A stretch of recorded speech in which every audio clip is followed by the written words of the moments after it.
Part 3 of our Reconstruction lesson is going to deal with why Reconstruction collapsed. And we're going to discuss this because it's important to know why it does fall apart. We've talked about the importance of Reconstruction. We spent a lot of time on Reconstruction, and it's an important time in history because it will have ramifications later on as we go down the line into even the 1960s and 70s. But we know that we needed to rebuild the Union, so we know why Reconstruction came about, and we know that there were different plans and different views between the radical Republicans, the Lincoln's plan.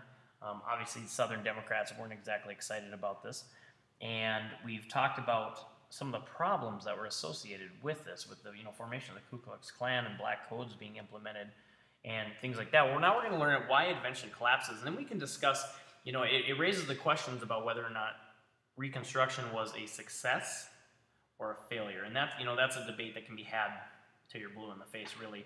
There's no real set answer to it. It is what it is. It's what happened. But we will learn why it did collapse.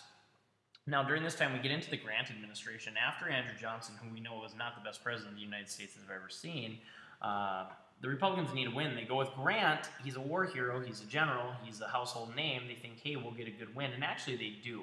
Now, I think it's difficult for a president like Grant, who was a military leader, to be in the office. And I think that's because for generals, they're used to their orders being followed. And as we know with politics, if you follow politics, the president can't just bark orders. There need to be, there are steps to go through. There's, the legislative branch and the judicial branch, which kind of keep the whole checks and balances thing. And I think that has to be hard for a general who's used to going and getting his way. Also, Grant, I don't think necessarily wanted to be president all that much. It was kind of pushed upon him, and he took advantage of it, thought, hey, this is the next step. And you know what? The Republicans do win because of it. Now, during Grant's first administration, things go okay, but Grant, he does use the military to stop the Ku Klux Klan, to get voting rights. He does rub some people the wrong way, and there is a bit of corruption, and there starts to be a Republican split a little bit. Republicans make a move. They start to pass sin taxes on tobacco and alcohol. And this is something that's important because it still happens today. And after wars, typically America goes through kind of a revival of morality, is what I'm going to call it. And we see that in the 50s after World War II, and we see that a little bit after World War I as well. But these sin taxes are passed, and they are on tobacco, alcohol, things like that. And it also helps raise money for the government. We are rebuilding our nation. There is a group during this time as well, and this is why it says Republican split, that try to stop Grant's re-election. They actually run some other people. It doesn't work. Grant does get re-elected. Unfortunately, though, his second term is plagued with corruption. We're not going to get deep into those corruptions for the sake of this video, but we could. You can look that up and see. There were quite a few scandals during his time. And this is tough for the Republicans. The Democrats are loving it. And it doesn't help that during this time as well, during the Grant administration, we also have the Panic of 1873. Now, this is a typical economic downturn for the United States of America. And in economics, our economy goes up and down quite a bit. As recent as 2008, we went into a pretty deep recession that affected a lot of people, and we've rebounded quite a bit from that as well. And that's what happens here, too. And we have an economic downturn, and unfortunately in U.S. history, typically the president that is seated at the time of the economic downturn gets blamed for the downturn, even though the president can't wave a magic wand necessarily and fix everything. Now, yes, the government does have some handle on this, but it's not all on the president. You see that throughout history as well.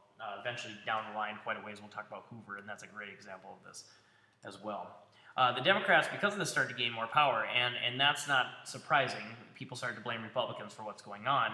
That's happened throughout world history, and not the Republicans being blamed, of course. I'm talking just blaming whoever's in charge for the plight of the world. And the Democrats start to get more votes in the South. Now, that's great for the South and those Southern Democrats. It's not so great for Southern blacks and Southern whites who support segregation, because we know that it was the Southern Democrats, a lot of Southern Democrats, who were against segregation and things like that. Why Reconstruction ends? Well, there are a lot of different reasons. One of the main reasons is the Compromise of 1877 that comes along with President Hayes.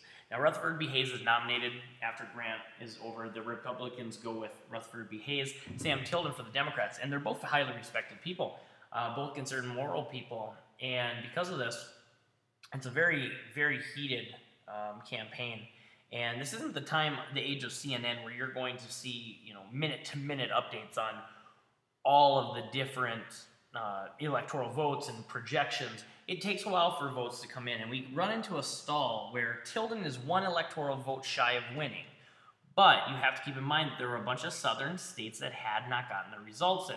Why the southern states? Well, we know that there was corruption in their voting system. We know that there were groups that were trying to stop blacks from voting. We know that this is still in the infancy of former slaves being one whole person and not 3/5 of a person. And that's important. So we don't know where these different votes are going to go. Are they going to go the Democratic way, being that the South is predominantly Democrat? Or are they going to go with the Republicans? Because we know that the Republicans are not only down there, but also quite a few of the former slaves associate themselves with the Republicans. And they don't know, and they think it's going to go to Hayes.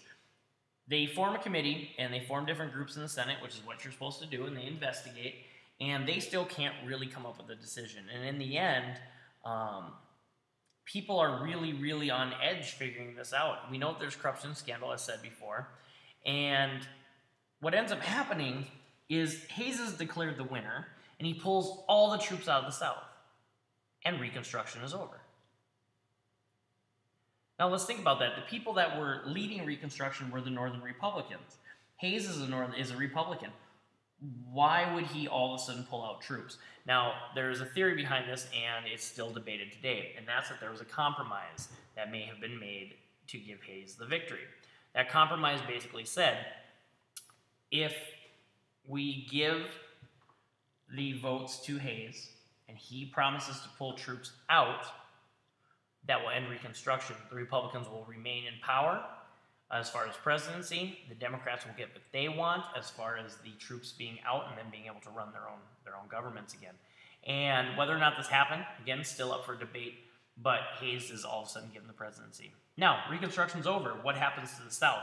Well, a couple things happen. In the North, Americans have a short attention span. We've got the depression that hit there for a while, the economic downturn.